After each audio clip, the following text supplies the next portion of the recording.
थोड़ा चुप करो बेटा। भाभी आपकी वो लाल वाली साड़ी दे दो ना मेरे को आज। हाँ लो ना, सब आप पे ही तो है।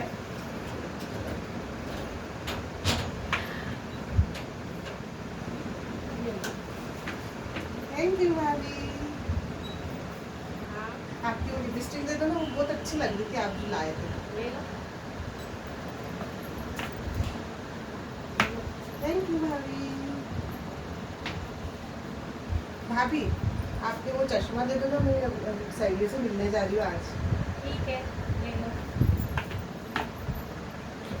थैंक यू भाभी।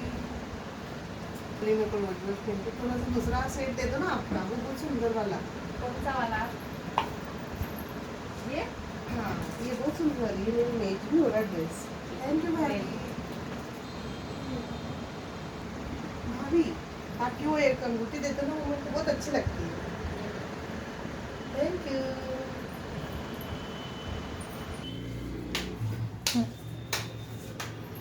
दीदी आपकी वो पिंक वाली साड़ी दे दो ना। फिर भाभी रोज रोज मांगो, देखिए खरीदी लोगे? तो आपने मुझसे नहीं ली थी क्या? मैं तो नहीं थी। ठीक है।